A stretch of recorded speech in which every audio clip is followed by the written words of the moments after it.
चिलचिलाती धूप चारों तरफ बरस रही थी। इतनी गर्मी थी कि सलीम को अपनी सांसें रुकती हुई महसूस हो रही थी। मायूसी की वजह से वैसे ही उसे चक्कर आ रहे थे। वह 22 साल का बेहद खूबसूरत और आकर्षक नौजवान था। सफेद रंगत, काली आंखें, माथे पर बेतरतीबी से बिखरे हुए काले बाल, ऊंचा लंबा कद। वह खूबसूरती का एक पूरा शाहकार था, लेकिन इसके बावजूद किस्मत उस पर मेहरबान न थी। बीए करने के बाद वह पिछले 5 महीनों से नौकरी पाने के लिए दर दर भटक रहा था, और अब तो हाल यह हो गया था कि कहीं मजदूरी भी नहीं मिल रही थी। जेब में खाने पीने के पैसे खत्म हो चुके थे, और आज तो सुबह से पानी की एक बूंद भी उसके गले से नहीं उतरी थी। सलीम मायूसी से चलता हुआ अपने घर के सामने पहुंचा, और तभी उसे एक जोरदार झटका लगा। मकान मालिक उसका सारा सामान उठा उठाकर घर से बाहर फेंक रहा था। सलीम घबराकर आगे बढ़ा तो मकान मालिक ने उसे सख्त निगाहों से देखा। अरे मियां, बस कर दो। पिछले 5 महीने से तुमने किराया नहीं दिया। जब से तुम्हारे माँ बाप मरे हैं तब से तुम कंगाल हो घूम रहे हो। न जाने कब तुम्हें नौकरी मिलेगी और कब तुम मेरा किराया दोगे। मैंने तुम्हारा सारा सामान बाहर फेंक दिया है। अब दोबारा मेरे घर में दाखिल मत होना। मकान मालिक ने दरवाजा बंद कर उसमें ताला लगाया और कड़े तेवरों से सलीम को देखता वहां से गायब हो गया। सलीम की आंखों में आंसू आ गए। वह निढाल सा होकर वहीं घर की चौखट पर बैठ गया। आंसुओं को रोकते हुए वह इधर उधर देखने लगा कि शायद कहीं पीने का पानी नजर आ जाए, ताकि वह 2 घूंट पानी पी सके। और तभी वह चौंका। साथ वाले घर के मुर्सद्दिक साहब का आज का अखबार उनके दरवाजे के बाहर पड़ा था। सलीम ने वह अखबार उठाकर हाथ में ले लिया। 2-3 पन्ने पलटते हुए अचानक उसकी निगाह एक जगह जाकर ठहर गई। वह नौकरी का एक विज्ञापन था। एक अमीर घराने को अपनी जवान और खूबसूरत बेटी के लिए एक टीचर चाहिए था जो उसे कॉलेज की मुश्किल पढ़ाई घर पर ही करवा सके। सलीम की आंखें चमक उठी। नौकरी तो शानदार थी और यह नौकरी उसे मिल सकती थी। तनख्वाह भी आकर्षक लिखी हुई थी, मगर बस एक ही समस्या थी। यह जगह उसके शहर से बहुत दूर थी। एक दूर दराज शहर का पता लिखा हुआ था जहां आज से पहले सलीम कभी नहीं गया था। भूख से मरने से तो अच्छा है कि मैं थोड़ा सा सफर और कर लूं, सलीम ने दिल ही दिल में सोचा और उठ खड़ा हुआ। अखबार पर लिखा पता उसने अपने पास नोट कर लिया था। घर के बाहर बिखरे हुए सामान में से उसने अपनी कुछ जरूरी चीजें उठाकर एक बैग तैयार किया और बाकी सामान पर विदाई भरी नजर डालता हुआ चल पड़ा। उसकी जेब में बस का किराया तो था नहीं। हाथ में पहनी हुई पुरानी सी घड़ी बेचकर उसने बस का एक टिकट हासिल कर लिया। खचाखच भरी हुई सी बस में वह सवार हुआ तो थोड़ी ही देर में बस चल पड़ी। अगली शाम मगरिब तो सूरज डूबने से कुछ पहले सलीम को बस ने उस शहर में उतारा तो भूख, प्यास और थकावट से उसका बुरा हाल हो रहा था। यहां से आगे दूर दूर तक खेतों का एक सिलसिला फैला हुआ था। शाम ढलने लगी थी और कुछ ही देर में अंधेरा फैल जाने वाला था। सलीम ने हाथ पर लिखा हुआ पता निकाला, मगर उसे समझ नहीं आ रहा था कि आगे कहां जाए। तभी उसे एक तांगे वाला अपनी तरफ आता हुआ दिखा। कहां जाना है बाबू साहब? तांगे वाले ने उसकी तरफ झुककर कहा। सलीम ने उसे हाथ पर लिखा हुआ पता दिखा दिया। वह किसी हवेली का पता था। तांगे वाले ने घबराकर सलीम को देखा। वहां क्यों जाना है भाई साहब? तांगे वाले के पूछने पर सलीम ने झुंझलाकर उसे देखा। सवाल जवाब मत करो भाई, मुझे चुपचाप उस जगह के सामने उतार दो, सलीम ने कहा। तांगे वाले ने कंधे उचकाकर उसे पीछे बैठने का इशारा किया। तांगा ऊंचे नीचे रास्तों पर चलने लगा। बहुत देर तक चलने के बाद आखिरकार तांगा एक जगह पर रुक गया। आप यहीं उतर जाओ साहब, मैं आगे नहीं जाऊंगा। तांगे वाले की आवाज में हल्का सा डर था। सलीम झुंझलाता हुआ अपना बैग कंधे पर डालकर नीचे उतर आया। उसके नीचे उतरते ही तांगे वाले ने तांगा ऐसे भगाया जैसे उसके पीछे कोई भूत लग गया हो। सलीम ने हैरानी से सामने देखा। एक पतली सी राह अंदर की तरफ जाती थी और उसके अंतिम छोर पर एक बेहद शानदार हवेली थी। हवेली की इमारत भव्य जरूर थी, मगर वह बेहद पुरानी लगती थी। देशी, और ऐसा लगता था कि उचित देखभाल न होने की वजह से अब वह टूट फूट का शिकार हो चुकी है। सलीम हवेली के सामने पहुंचा और अचानक उसे एक जोरदार चक्कर आया। 2 दिन से खाली पेट लगातार सफर की वजह से उसकी हालत बिगड़ चुकी थी। चक्कर खाते सिर को थामते हुए वो वहीं हवेली की चौखट पर ही बैठ गया। उसे अपने माता पिता की याद आई और वह फूट फूट कर रोने लगा। चारों तरफ फैलती अंधेरे में वो खुद को संभाल न पाया और अचानक ही लड़खड़ाकर वहीं हवेली की चौखट पर एक तरफ गिर गया। मगर गिरने से पहले उसे एक अजीब सा एहसास हुआ। उसे एक नीली सी रोशनी अपने आसपास फैलती हुई महसूस हुई। उसे ऐसा लगा जैसे कोई उसके पीछे खड़ा है। सलीम ने घबराकर पलटना चाहा, लेकिन कमजोरी के कारण वह पलट भी न सका और उसकी आंखें बंद होती चली गईं। बेहोशी में भी सलीम को अपने इर्द गिर्द सरगोशियां सी महसूस होती रहीं। उसे ऐसा लगा जैसे कोई उसे उठाकर हवेली के अंदर ले जा रहा हो। फिर उसका जहन अंधकार में डूबता चला गया। कई घंटों बाद जब उसे होश आया तो खिड़की से सूरज की रोशनी अंदर आ रही थी। सुबह हो चुकी थी। सलीम को बंद आंखों के साथ ही महसूस हुआ कि कोई उसके चेहरे पर नरम सी चीज फेर रहा है। सलीम ने घबराकर आंखें खोली और बुरी तरह चौंक उठा। उसके ठीक सामने एक लड़की खड़ी थी। उसके हाथ में मोर का एक पंख था और वह उसी पंख को सलीम के चेहरे पर फेर रही थी। सलीम को बौखलाकर उठते देख वह लड़की दिलकश अंदाज में हंसी और सलीम से दूर हटकर जा खड़ी हुई। सलीम ने घबराकर उठते हुए इधर उधर देखा। वह एक बेहद शानदार कमरे के अंदर मौजूद था। नर्म और मुलायम बिस्तर, खिड़कियों से लटकते मखमली पर्दे और लकड़ी का कीमती फर्नीचर, हर चीज खुद अपनी कीमत बयान कर रही थी। सलीम ने सामने देखा। वह लड़की दिलचस्पी से उसे देख रही थी। सलीम कुछ पल तक उसे देखता ही रह गया। उस लड़की का कद लंबा था, उसकी आंखें नीली थीं और रंग बहुत ही गोरा था। उसने अपने लंबे बालों को एक लाल रिबन से पीछे बांध रखा था। सलीम कुछ पल तक उसे देखता रहा तो लड़की के होठों पर एक शरारत भरी मुस्कान फैल गई। मैं कहाँ हूं? सलीम जल्दी से बिस्तर से नीचे उतरा और अगले ही पल उसे एक झटका लगा। वह उल्टे मुंह नीचे फर्श पर जा गिरा। लड़की के मुंह से हंसी का फव्वारा छूटा और वह खिलखिलाकर हंसने लगी। सलीम को अब समझ आया कि सोते हुए लड़की ने उसका पांव पलंग की लकड़ी से बांध दिया था। इसी वजह से सलीम नीचे उतरते ही उल्टा गिर पड़ा था। सलीम के माथे पर चोट आई। उसे बहुत गुस्सा आया उस लड़की पर। खुद को संभालते हुए वह उठ खड़ा हुआ। अचानक ही लड़की चुप हो गई। दरवाजे के बाहर आहट हो रही थी। सलीम ने देखा दरवाजे से एक ऊंचे लंबे कद का आदमी अंदर दाखिल हो रहा था। उसकी दाढ़ी यहां तक कि सिर की भवों तक सफेद थीं। उसकी आंखें छोटी छोटी मगर बेहद गहरी थीं। उसके चेहरे पर संजीदगी थी। अंदर आते ही उसने लड़की को सख्त निगाहों से देखा। रेशम, तुम यहां क्या कर रही हो? मैंने तुम्हें कहा था कि जब तक मैं इजाजत न दूं तुम अपने नए टीचर से मुलाकात नहीं करोगी। तुमने फिर कोई शरारत कर दी होगी। उस आदमी ने सलीम के बंधे हुए पैर को देखकर कहा। लड़की मुश्किल से अपनी मुस्कुराहट छिपाने लगी। रेशम को यहां से ले जाओ, उस आदमी ने अपने पीछे खड़ी नौकरानी की तरफ देखकर कहा। नौकरानी भी उसी की तरह संजीदा चेहरे और गहरी आंखों वाली थी। उसने आगे बढ़कर लड़की को अपने साथ चलने का इशारा किया। लड़की ने कंधे उचकाए और नौकरानी के पीछे पीछे कमरे से बाहर निकलती चली गई। लेकिन बाहर निकलने से पहले उसने मुड़कर एक शरारत भरी निगाह सलीम की तरफ डाली। सलीम शर्मिंदा होता हुआ नीचे झुककर रस्सी से बंधा अपना पांव खोलने लगा। मेरा नाम जलील है, यह मेरी बेटी है। थोड़ी सी शरारती है बस, इसी वजह से इसे कॉलेज पढ़ने नहीं भेज सकता। तुम इसे घर पर ही पढ़ाई करना सिखा दो। नौकरी का वह इश्तिहार मैंने ही दिया था। उस आदमी ने संजीदगी से अपनी जगह खड़े खड़े कहा तो सलीम ने सर हिला दिया। क्या मुझे यहीं रहना होगा? उसने पूछा। वो तो मैं आए बाबुआ आयो तो उस आदमी ने सिर हिलाया। हाँ, यह हवेली बहुत बड़ी है।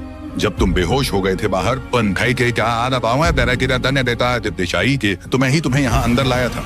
आज से यह कमरा तुम्हारा है। हाँ, लेकिन बिला वजह इस कमरे से बाहर निकलकर हवेली में घूमना फिरना मत। यहाँ के हालात ठीक नहीं रहते और अजनबियों के लिए तो खास तौर पर नहीं। आखिरी बात कहते हुए उस आदमी की आवाज रहस्यमय हो गई। सलीम के वजूद में एक सिहरन सी दौड़ गई।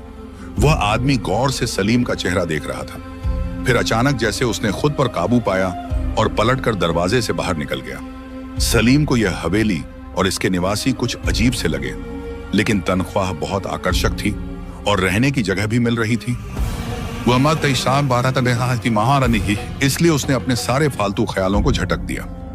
जब नौकरानी कमरे में दाखिल हुई तो सलीम ने देखा कि उसके हाथ में एक ट्रे थी जिसमें अलग अलग तरह के खाने रखे थे। हर खाने में से भाप उठ रही थी। सलीम को अपने पेट में ऐंठन महसूस हुई। न जाने कब से उसने कुछ खाया नहीं था। नौकरानी ने खाना उसके सामने रखा तो वह खाने पर टूट पड़ा। हर व्यंजन इतना लजीज और स्वादिष्ट था कि खाते खाते सलीम का पेट तो भर गया, लेकिन उसकी नीयत नहीं भरी। दोपहर तक सलीम सोता रहा और दोपहर के करीब अचानक नौकरानी की आवाज से उसकी नींद खुली। रेशम साहिबा की पढ़ाई का वक्त हो गया है, मालिक का हुक्म है, आपको मेरे साथ चलना होगा। नौकरानी की तीखी आवाज पर सलीम उठ बैठा। हाथ मुंह धोकर वह नौकरानी के पीछे पीछे अपने कमरे से बाहर निकला। हवेली की राहदारियां अजीब थीं, ठंडी और रहस्यमयी। रोशनी भी बहुत खास नहीं थी। लंबी और पतली राहदारियों से गुजरते हुए नौकरानी उसे एक बड़े से कमरे में ले आई। सलीम ने ऊपर देखा। छत के बीच में एक झूमर लटक रहा था जो एक तरफ से टूटा हुआ था। सलीम को झुरझुरी सी आ गई। इतना बड़ा झूमर अगर नीचे गिर जाए तो किसी को चोट लग सकती है। उसने पूछा, इस हवेली के मालिक इसे ठीक क्यों नहीं करवा लेते? नौकरानी ने मुड़कर उसे खामोश निगाहों से देखा। उसकी नजरों में ऐसी ठंडक थी कि सलीम झुरझुरी लेकर रह गया। वह पलटकर अंदर चली गई। सलीम चुपचाप खड़ा रहा। थोड़ी देर बाद उसे अपने पीछे किसी की मौजूदगी का एहसास हुआ तो वह पलटा। पीछे रेशम खड़ी थी। चेहरे पर गंभीरता मगर आंखों में मुस्कुराती हुई चमक थी। उसके हाथ में किताबें थीं। सलीम ने किताबों की हालत देखी तो उसका मन हुआ कि अपना ही सिर पीट ले। किताबें ऐसे थीं जैसे सालों पुरानी किसी अलमारी से निकाली गई हों। रेशम ने आज बड़ा खूबसूरत लिबास पहना हुआ था। लंबे बालों को उसने आज भी रिबन में बांधा हुआ था। सलीम ने अपनी नजरें फेर ली। बेशक रेशम बेहद हसीन थी। वह उसके सामने कुर्सी पर बैठ गई तो सलीम ने भी किताबें खोलकर पढ़ाना शुरू किया। कुछ ही देर में सलीम को अंदाजा हो गया कि रेशम बेहद ज़हीन है। वह जो कुछ भी पढ़ाना शुरू करता, रेशम तुरंत बिल्कुल सही जवाब देती। आखिरकार सलीम ने हैरानी से किताबें बंद कर दी और पूछा, तुम्हें तो सब कुछ आता है, तो फिर तुम्हारे अब्बा ने मुझे पढ़ाने के लिए क्यों रखा है? सलीम की बात पर रेशम मुस्कुरा उठी। नहीं, मुझे तो अभी काफी कुछ सीखना है इस दुनिया के बारे में। उसकी बात गहरी थी। सलीम ने सिर झटक दिया। उसे लग गया था कि यह अमीरजादी बिगड़ी हुई है। बस बाप के पास बेहिसाब दौलत थी, इसलिए जहां चाहे जैसे चाहे लुटा रहे थे। सलीम उसे कुछ देर और पढ़ाता रहा, लेकिन रेशम हूं हूं करती, सर हिलाती, इधर उधर देखती रही। अचानक वह उठ खड़ी हुई। आओ, हवेली के पिछले हिस्से में चलें। रेशम के नए हुक्म पर सलीम झुंझला गया।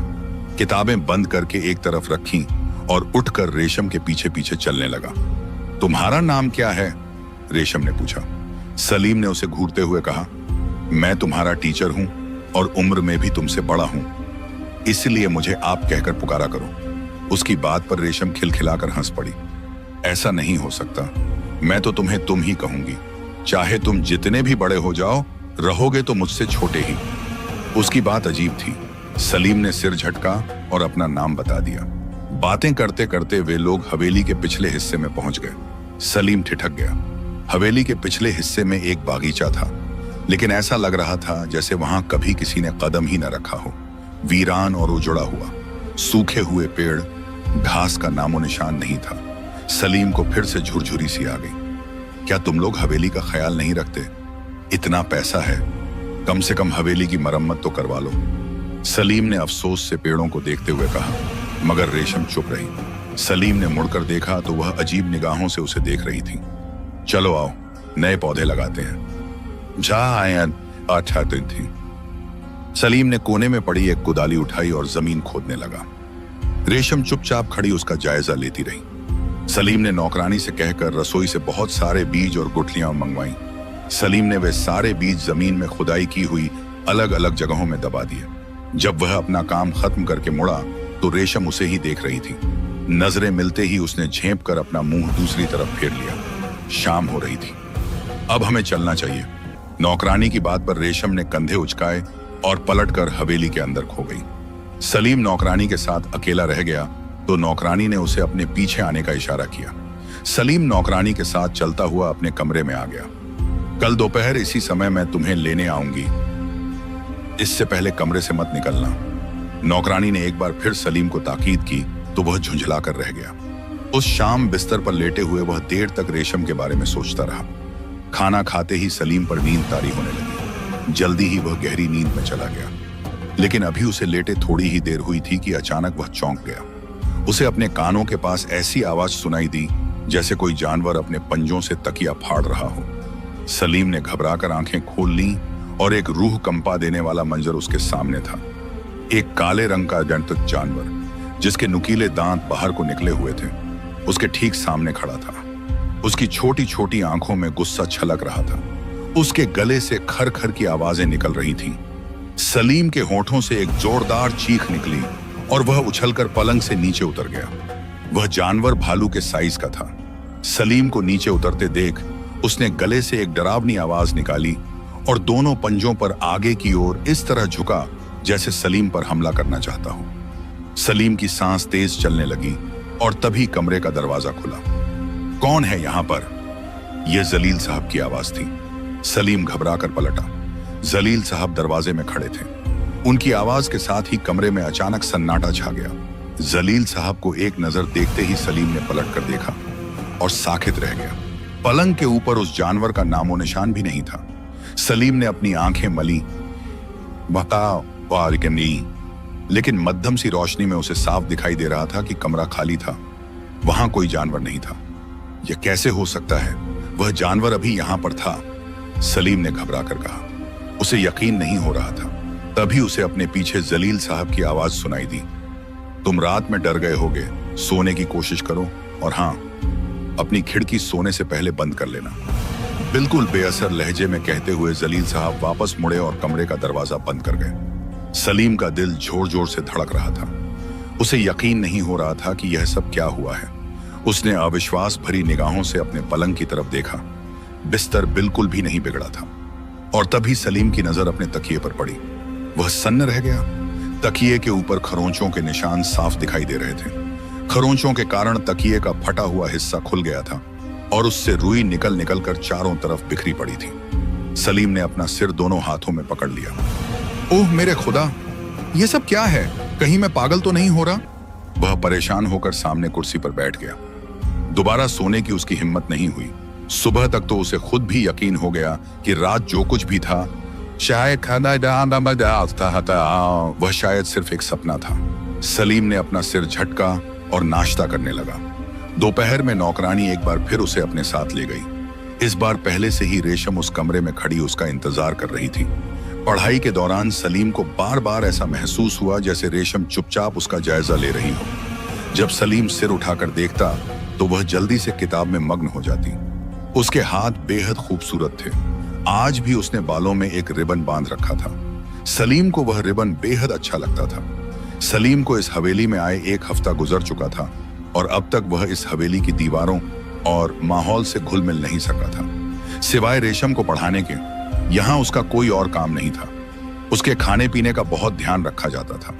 उसके नाप के धुले धुलाए साफ सुथरे कपड़े उसे कमरे में ही मिल जाते थे। इतनी बड़ी हवेली में उसे कभी कोई शोर या आवाज सुनाई नहीं दी थी। जब वह अपने कमरे में होता तो पूरी हवेली में एक गहरा सन्नाटा पसरा रहता था। कमरे से बाहर निकलने की उसे इजाजत नहीं थी। और वैसे भी जब वह रेशम को पढ़ाने आता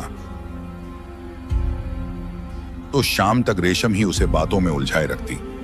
उसकी बातें इतनी दिलकश होती कि सलीम चाहकर भी उनमें खो जाता।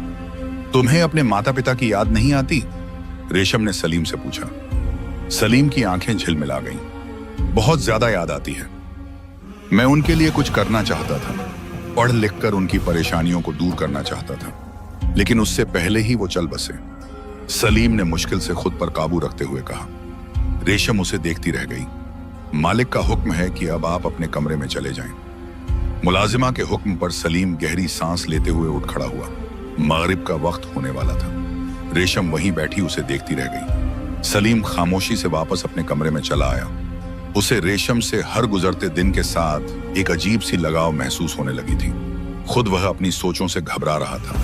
वह जानता था कि रेशम उसकी एक स्टूडेंट है जिसे वह पढ़ाने के लिए यहाँ आया है। उसके और रेशम के स्टेटस में जमीन आसमान का फर्क था।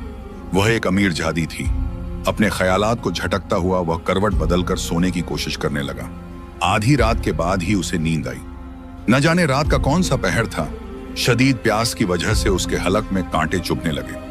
वह अचानक उठ बैठा। उसने दाएं बाएं निगाह दौड़ाई। आज वह खाना खाए बगैर ही सो गया था, इसलिए उसे पानी की शिद्दत से तलब महसूस हुई थी। चप्पल पहनते हुए सलीम उठकर कमरे से बाहर निकल आया। बाहर हवेली की नीम तारीक राहदारियां वैसे ही थीं, खामोश और परसार। सलीम अंदाजे से ही कदम उठाता एक तरफ को चलने लगा। सलीम का दिल घबराने लगा। इतनी बड़ी हवेली में किसी जिंदा इंसान का नामो निशान न था। पता नहीं रेशम और जलील साहब का कमरा किस तरफ है। सलीम को घबराहट होने लगी। तारीकी में डूबी इस हवेली में उसे किचन हलक में चुभते कांटे उसे मजबूर कर रहे थे कि वह पानी पिए। बस इसी वजह से वह हवेली में भटकने पर मजबूर था। चलते चलते वह न जाने किस तरफ निकल आया। यह एक बड़ा सा कमरा था। टूटा फूटा सा फर्नीचर, दीवारों पर जमी गर्द और जमीन पर उगती काई ने सलीम की रगों में सिहरन सी दौड़ा दी। उसकी आंखें अब अंधेरे में देखने की आदी हो चुकी थीं। उसे ऐसा महसूस हुआ जैसे उसके आसपास कई साए हरकत कर रहे हों। धीमी धीमी सरसराहटें सलीम को अब वाज़ेह सुनाई देने लगी थीं। सलीम के माथे पर पसीना फूटने लगा। अचानक ही उसे जेब में मौजूद अपने मोबाइल का ख्याल आया। गहरी सांस लेते हुए उसने मोबाइल निकाला और उसकी टॉर्च ऑन की। कमरा रोशनी में नहा गया। वहां कोई नहीं था। सलीम वापस पलटा और राहदारी से घूमकर दूसरी तरफ निकल आया। यहां आकर उसने सुकून का सांस लिया। यह वही कमरा था जहां वह रेशम को पढ़ाया करता था। सलीम ने देखा मेज पर पानी का एक जग रहा और उसके साथ एक ग्लास रखा हुआ था। शुक्र का सांस लेते हुए सलीम ने आगे बढ़कर ग्लास में पानी डाला और पूरा गिलास खाली कर दिया। सुकून महसूस हुआ तो सलीम ने दाएं बाएं निगाह दौड़ाई। वह रात के वक्त पहली दफा इस हवेली में घूमने निकला था। इस कदीम हवेली को अच्छी तरह देख लेना चाहिए। सलीम मोबाइल की रोशनी में आगे ही आगे बढ़ने लगा। अचानक ही उसे ऐसा महसूस हुआ जैसे उसके कानों में सरगोशियों की आवाजें पड़ रही हों। सलीम चौंका। ये आवाजें उसी बागीचे की तरफ से आ रही थीं जहां उसने पौधे लगाए थे। सलीम दबे कदमों चलता हुआ उस तरफ जाने लगा। सरगोशियों की आवाजें वाज़ेह होने लगी। सलीम ने पहचान लिया, एक आवाज रेशम की थी और दूसरी जलील साहब की। मैं जानता हूं कि जो कुछ तुम कर रही हो ये ठीक नहीं है। तुम्हारी जिद के आगे मजबूर होकर मैंने तुम्हें खिलौना ला दिया है। तुम्हें सिर्फ उसके साथ खेलना चाहिए, दिल लगाने की जरूरत नहीं। तुम्हें पता है कि इन खिलौनों की हमारे नजदीक कोई हैसियत नहीं। किसी भी वक्त हम इन्हें तोड़कर फेंक सकते हैं। यह सर्द सी आवाज जलील साहब की थी। सलीम की रगों में सिहरन दौड़ गई। आखिर वो किस खिलौने की बात कर रहे थे? जवाब में रेशम की आवाज उभरी, नहीं बाबा जान, आप उसके साथ कुछ नहीं करेंगे। आपकी अब तक के लाए हुए खिलौनों में वही मेरा पसंदीदा है। आप जैसा कहते हैं मैं वैसा ही करूंगी। रेशम की आवाज मध्यम थी। सलीम ने सोचा, यहां तन्हा खड़े रहने से बेहतर है कि जाकर बाप बेटी से दो पल बात कर ली जाए। बागीचे की तरफ खुलने वाला दरवाजा बंद था। बाहर से आने वाली आवाजें अब भी उसे सुनाई दे रही थीं। जलील साहब रेशम को अपनी हरकतों से बाज रहने को कह रहे थे और रेशम सर झुकाए कुछ कह रही थी। सलीम ने जल्दी से आगे बढ़कर दरवाजा खोला और अचानक उसकी आंखें फटी की फटी रह गईं। बागीचा खाली था। बागीचे में कोई नहीं था। सलीम ने मोबाइल की टॉर्च से चारों तरफ देख लिया। इस छोटे से बागीचे में रेशम और जलील का नामो निशान तक नहीं था। और तभी सलीम की निगाह जमीन पर पड़ी। उसकी आंखें बेयकीनी से फैल गईं। जमीन में जहां जहां उसने बीज बोए थे और पानी दिया था, वहां से जमीन बुरी तरह खोद दी गई थी। उसके लगाए हुए सारे बीज जमीन पर बिखरे पड़े थे। यूं लगता था जैसे किसी ने शदीद गुस्से में उसकी मेहनत को बर्बाद कर दिया हो। सलीम के माथे पर पसीना फूटने लगा। ये हवेली और इसके मखीन अब उसे खौफजदा करने लगे थे। बास आई, तुम यहां क्या कर रहे हो रात के इस पहर? अचानक ही ठंडी सी आवाज पर सलीम उछलकर पलटा। पीछे जलील साहब खड़े उसे घूर रहे थे। तुम्हें मना किया था कि मेरी इजाजत के बगैर अपने कमरे से मत निकलना। जलील साहब की आंखों से शोले निकल रहे थे। सलीम बुरी तरह से घबराया। उसने कहा, मुझे प्यास लगी थी, इसीलिए पानी पीने के लिए निकला था। जलील साहब ने उसे डांटा, तुम्हें ऐसा नहीं करना चाहिए। अभी इसी वक्त अपने कमरे में चले जाओ। सलीम न चाहते हुए भी कमरे में जाने के लिए मुड़ा। अब उसे इस हवेली की दीवारों से डर लगने लगा था। जलील साहब के पास से गुजरते हुए उसकी नजर कमरे के कोने में पड़ी, जहां रेशम खड़ी थी। वह चुपचाप उसे देख रही थी। सलीम न चाहते हुए भी उसका चेहरा देखकर नजरें हटाकर आगे बढ़ गया। कमरे में पहुंचकर उसने राहत की सांस ली और सोने की कोशिश करने लगा। अगली सुबह तक वह सोता रहा। जब उसकी आंख खुली तो उसने मोबाइल पर समय देखा। दोपहर के 1 बज रहे थे। वह घबराकर उठ बैठा। आज सुबह उसे नौकरानी ने नहीं जगाया था। साहब मेरा ये शाही चाय से ही कहा था, न ही कोई नाश्ता लेकर आई थी। इस वक्त उसे रेशम को पढ़ाना था। जल्दी से उठकर वह वॉशरूम में गया। वॉशरूम के नलों से पानी नहीं आ रहा था। शायद टंकी में पानी खत्म हो गया था। एक बाल्टी में थोड़ा सा पानी था। सलीम ने जैसे तैसे हाथ मुंह धोया और कपड़े बदलकर बाहर निकल आया। पूरी हवेली में सन्नाटा था। जमीन पर इतनी मोटी धूल जमी हुई थी कि सलीम को खांसी होने लगी। कल रात तक तो ऐसा हाल नहीं था। सलीम हैरानी से रास्तों में घूमता हुआ उस बड़े कमरे में पहुंचा। उसे एक झटका लगा। उस बड़े कमरे की हालत ऐसी थी जैसे सालों से वहां किसी ने कदम तक नहीं रखा हो। धूल की परत जमीन पर जमी थी। फर्नीचर टूटा फूटा था। छत से लटका हुआ झूमर जमीन पर गिर चुका था। सलीम की नसों में सिहरन दौड़ गई। अचानक उसे लगा जैसे किसी ने उसके सिर पर कोई जोरदार चीज मारी हो। वह चक्कर खाकर पलटा, लेकिन खुद को संभाल नहीं पाया और जमीन पर गिरता चला गया। अगली बार जब उसकी आंख खुली तो वह हवेली के बाहर रास्ते पर पड़ा था। उसका बैग उसके पास पड़ा था। लड़खड़ाते कदमों से वह उठ बैठा। घबराकर पलटकर हवेली को देखा। वह वैसे ही शान से खड़ी थी। बाहर बिटवारी थी, लेकिन साफ लग रहा था कि हवेली में कोई नहीं रहता। सलीम पर कंपकंपी होने लगी और तभी उसे किसी की आवाज सुनाई दी। वहां क्यों खड़े हो साहब जी? ये आखिरी टांगा है शहर जाने वाली सड़क पर छोड़ने का। अगर आपको जाना है तो छोड़ दूं। आप यहाँ गांव की रहने वाली तो नहीं लगते। उसने सलीम की पैंट और शर्ट को देखकर कहा। वह बूढ़ा सा टांगा वाला था। सलीम दौड़कर टांगे वाले के पास आया। नहीं, मुझे शहर नहीं जाना। मैं तो इस हवेली में जलील साहब की बेटी को पढ़ाता हूँ, लेकिन मेरी आंख खुली तो मैं हवेली के बाहर पड़ा हूँ। मुझे समझ नहीं आ रहा यह सब क्या है। टांगे वाला उसे ऐसे देख रहा था जैसे वह किसी दूसरी भाषा में बात कर रहा हो। क्या बात कर रहे हो साहब? यह हवेली तो सालों से बंद पड़ी है। यहाँ कोई नहीं रहता। इंसान तो इंसान, जानवर भी यहाँ नहीं भटकते, क्योंकि इस हवेली में रात देर से अजीब सी आवाजें सुनाई देती हैं। रहस्यमय से साए दिखते हैं। सब कहते हैं कि इस हवेली में जादू टोना है, इसीलिए कोई यहाँ नहीं आता। टांगे वाले की बातों पर सलीम पर फिर से डर सवार हो गया। पिछले रातों के सारे वाकये उसकी आंखों के सामने घूमने लगे। उसे यकीन हो गया कि जलील साहब और उनकी बेटी रेशम इंसान नहीं, बल्कि कोई और थे। कंपाते हुए सलीम टांगे में बैठ गया। टांगे वाले ने उसे शहर जाने वाली सड़क पर छोड़ दिया। सलीम गाड़ी में बैठ गया। उसे अब तक यकीन नहीं हो रहा था कि आखिर उसके साथ क्या हुआ है। शहर में अपने एक दोस्त के घर पहुंचने तक उसे तेज बुखार हो चुका था।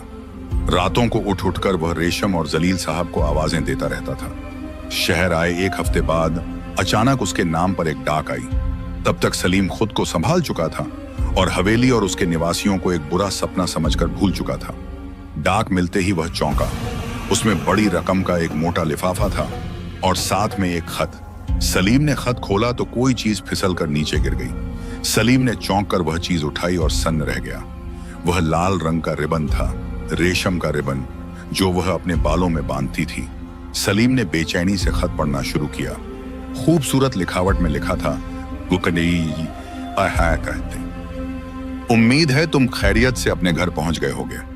बाबा जान तुम्हें जिंदा वापस नहीं जाने देना चाहते थे, क्योंकि उन्हें पता चल गया था कि मैं तुमसे मोहब्बत करने लगी। हम इंसान जादों के साथ यही सलूक करते हैं। तुम्हें जानकर हैरानी होगी कि मैं, मेरे बाबा और वह नौकरानी इंसान नहीं, बल्कि जिनजादे थे। सालों से हमारा घराना इस हवेली में बसा हुआ है। कोई हमें नहीं देख सकता जब तक कि हम खुद न चाहें। बाबा ने मेरी तन्हाई से आजज होकर मुझे तुम्हारा तोहफा दिया। तुम्हें शहर से यहाँ बुलाया ताकि पढ़ाई के बहाने तुमसे समय बिता सकूं। तुम्हें तकलीफें देकर खुश हो सकूं। हमेशा से मैं यही करती आई हूँ, लेकिन पता नहीं तुम्हारे अंदर ऐसी क्या बात थी कि मैं खुद को रोक ना पाई और तुम्हारी मोहब्बत में पड़ गई। मगर बहरहाल तुम एक इंसान हो और मैं एक जिन्नात की बेटी, इसलिए हमारे रास्ते अलग अलग हैं। खत खत्म हो चुका था। सलीम का शरीर पसीने से तरबतर हो गया। उसने लिफाफे में मौजूद रकम निकाली। वह उसकी 1 महीने की तनख्वाह से कहीं ज्यादा बड़ी रकम थी। सलीम के सारे मसले हल हो चुके थे।